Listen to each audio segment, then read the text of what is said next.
Kepada Tuan dan Puan, para anggota DPR yang terhormat, apa kabar hari ini? Sepertinya tak sebaik biasanya.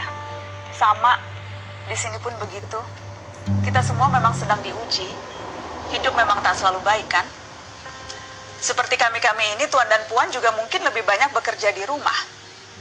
Kalau lihat siaran sidang atau rapat terbuka di gedung DPR sekarang sih kelihatannya banyak kursi yang kosong. Tapi biasanya juga kosong kan ya?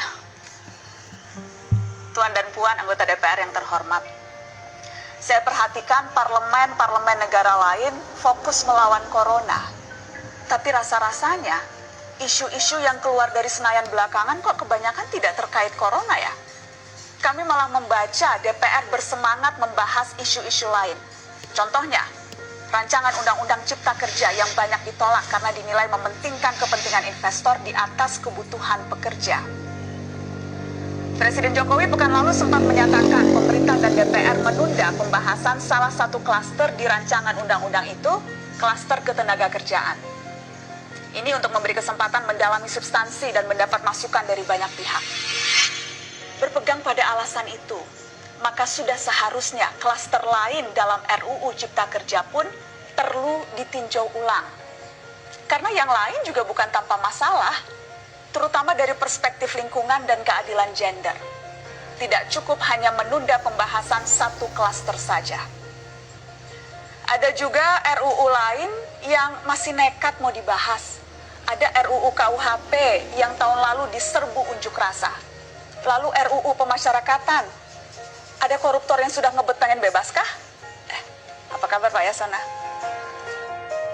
Terus terang saja, membahas undang-undang yang menyangkut hajat hidup orang banyak di masa seperti sekarang ini terlalu mengundang curiga. Gara-gara pandemi yang pada jatuh cinta saja berani menunda nikah loh. Ini kok DPR buru-buru banget kayak lagi kejar setoran?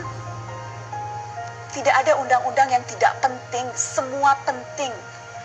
Justru karena undang-undang itu penting, aneh jika pembahasannya diseriusi di waktu seperti sekarang, saat dimana perhatian dan konsentrasi kita sedang terkuras bertahan hidup di tengah wabah.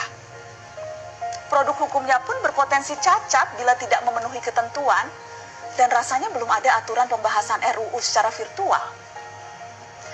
Jika ngotot menuntaskan Omnibus Law, atau RUU KUHP, atau RUU pemasyarakatan, jangan salahkan jika ada yang menilai DPR tidak menjadikan perang melawan corona sebagai prioritas.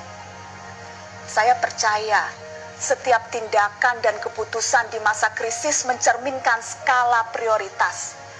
Atau memang inikah prioritas wakil-wakil rakyat kami saat ini? Bikin ribut juga jelas tak seharusnya jadi prioritas. Satgas COVID-19 DPR kemarin dikabarkan mengimpor jamu ilegal dari Tiongkok secara besar-besaran untuk pasien positif virus corona.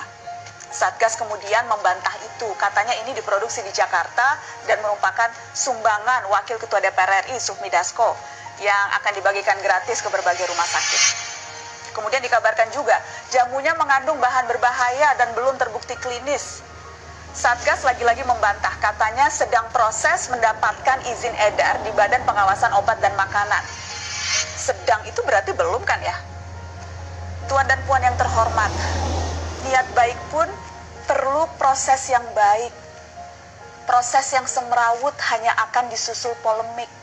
Sementara sekarang kita sedang banyak-banyaknya menaruh harapan kepada negara. Tindak tanduk DPR salah benarnya akan selalu dilihat. Makanya sempat ramai juga warganet mengkritik Satgas COVID-19 DPR RI yang berfoto mengenakan APD saat hendak berkunjung ke rumah sakit darurat Wisma Atlet menyerahkan sumbangan DPR. Ini dinilai melukai hati masyarakat. Tenaga medis kita saja bertaruh nyawa benar karena kekurangan APD. Tidak ada yang meragukan jumlah sumbangan DPR. Kami yakin pasti banyak, namanya juga DPR, beli ribuan rapid test saja mampu, ngeborong jamu apalagi. Tapi ini soal rasa dan empati. Kecuali ya, kalau yang dipakai anggota DPR itu APD yang lain, alat pelindung dewan. Salam hormat dari kami yang kalian wakili.